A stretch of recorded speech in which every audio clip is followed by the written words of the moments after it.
और चलिए कुछ और बड़ी खबरों का जिक्र करेंगे। बात करेंगे जम्मू कश्मीर से बड़ी खबर की, जहां मुठभेड़ में सुरक्षा बल ने एक आतंकी को ढेर कर दिया है।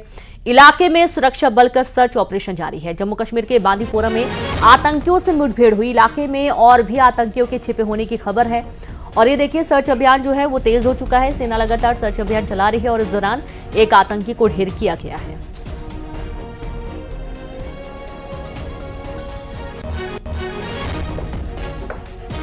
तो इलाके में और आतंकियों के छुपे होने का शक है और इसके चलते जवानों का सर्च ऑपरेशन लगातार जारी है।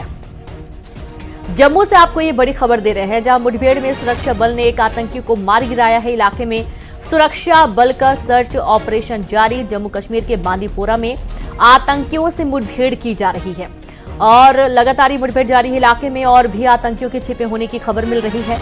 खबर जम्मू कश्मीर से।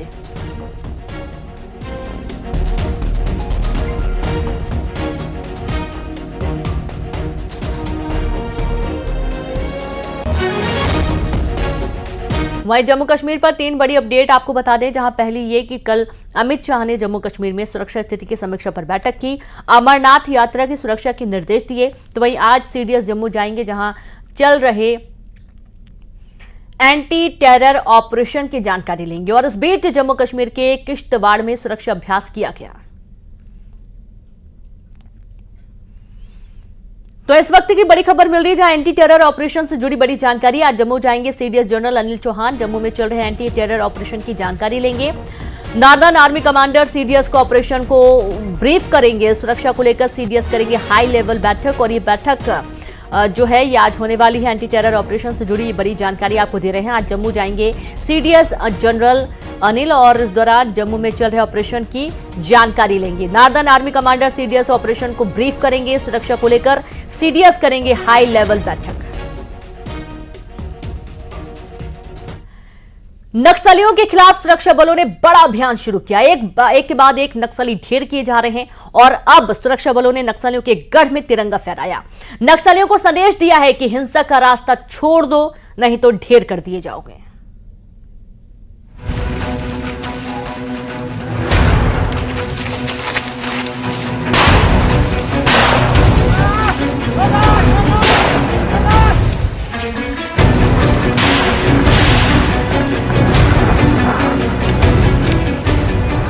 ये तस्वीरें सुरक्षा बलों के शौर्य की हैं। नक्सलियों को चेतावनी, अगर हिंसा का रास्ता नहीं छोड़ा तो ढेर कर दिए जाओगे। ये जवान उस जगह से लौट रहे हैं जहां जाने की हिम्मत अब तक किसी ने नहीं की। उस जगह से लौट रहे हैं जहां आजादी के बाद अब तक तिरंगा तक नहीं फहराया गया। अबूझमाड़ जंगल के अंतिम छोर पर नक्सलियों के गढ़ पुतुल में तिरंगा फहराकर लौट रहे हैं योद्धा। उक्त मुठभेड़ में 3 हमारा जो डीआरजी जवान घायल हुआ, उनकी स्थिति अभी खतरा से बाहर है और बेहतर इलाज के लिए उनका रायपुर में भर्ती किए गए थे। सभी आउट ऑफ डेंजर और उनके इलाज जारी है। और इस मुठभेड़ में और अन्य कई माओवादी कैडर का भी घायल होने का पूर्ण संभावना बताया जा रहा है। इसी को ध्यान में रखते हुए आसपास इलाके में भी सर्चिंग जारी है। नारायणपुर में मुठभेड़ में 8 नक्सलियों को ढेर करने के बाद सुरक्षा बलों ने उनके गढ़ में तिरंगा फहराया। बस्तर आईजीपी सुंदर राज ने बताया कि इस साल अब तक बीजापुर में 51 और कांकेर में 39 और नारायणपुर में 26 नक्सली ढेर हुए हैं। संभाग के सभी जिले में बड़े नक्सली लीडर मारे गए हैं। उन्होंने कहा कि मानसून के दौरान भी नक्सलियों के खिलाफ अभियान जारी रहेगा। अबूझमाड़ को एक नई पहचान देने का अभियान चल रहा है। कुल 6 माओवादियों का डेड बॉडी रिकवर किए गए थे। इनमें से 3 महिला माओवादी कैडर्स हैं। सभी वर्दीधारी माओवादी कैडर हैं और हथियार के हिसाब से अब तक एक 303 वेपन और साथ में काफ़ी बड़ी संख्या में 315 बोर 12 बोर राइफल भी रिकवर किए गए थे और बीजीएल लॉन्चर्स और बीजीएल सेल्स भी रिकवर किए गए थे।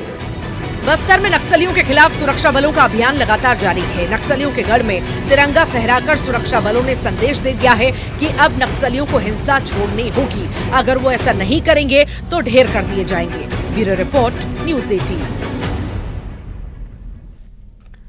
जहां पूरी उम्मीद थी कि लोकसभा चुनाव में रिजल्ट के बाद ईवीएम का मुद्दा उठेगा, लेकिन ऐसा नहीं हुआ। 4 जून को ना सही 16 जून को सही, विपक्ष ने एक बार फिर ईवीएम का मुद्दा उठा ही दिया।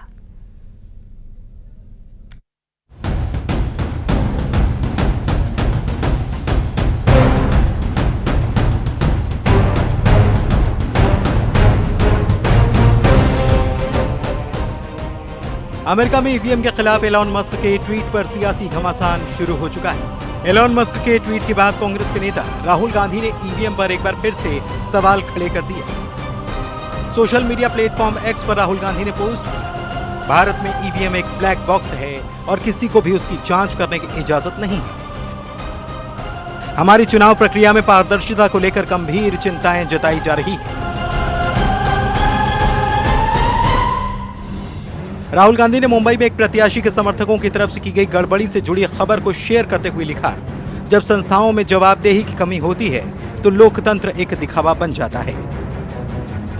अब आपको बताते हैं कि राहुल गांधी ने सोशल मीडिया पर क्या लिखा। भारत में ईवीएम एक ब्लैक बॉक्स है और किसी को भी उसकी जांच करने की अनुमति नहीं है। हमारी चुनावी प्रक्रिया में पारदर्शिता को लेकर गंभीर चिंताएं व्यक्त की जा रही हैं। जब संस्थानों में जवाबदेही की कमी हो जाती है तो लोकतंत्र एक दिखावा बन जाता है और धोखाधड़ी का शिकार हो जाता है।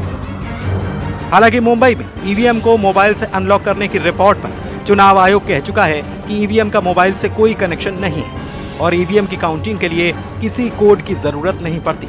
चुनाव आयोग ने ईवीएम को लेकर सभी आरोपों को गलत बताया और कहा कि ईवीएम पर अफवाह फैलाई जा रही है। चुनाव आयोग ने कहा कि ईवीएम अनलॉक करने के लिए ओटीपी जरूरी नहीं, ईवीएम किसी डिवाइस से कनेक्ट नहीं होती। टेस्ला के सीईओ एलॉन मस्क के ईवीएम पर सवाल उठाने के बाद से हड़कंप मचा हुआ है।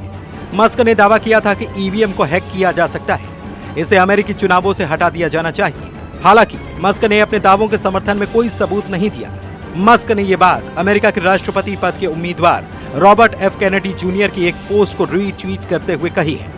अमेरिका में नवंबर में राष्ट्रपति के चुनाव होने हैं।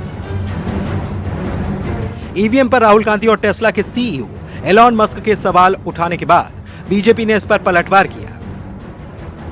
बीजेपी नेता राजीव चंद्रशेखर ने सोशल मीडिया प्लेटफॉर्म एक्स पर एक पोस्ट कर एलॉन मस्क के दावे को गलत बताया।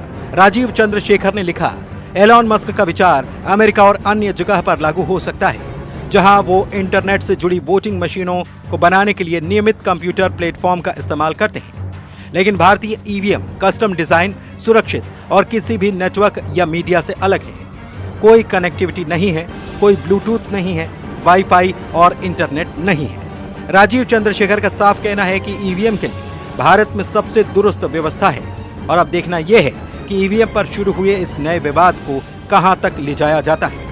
न्यूज़ 18 के लिए ब्यूरो रिपोर्ट।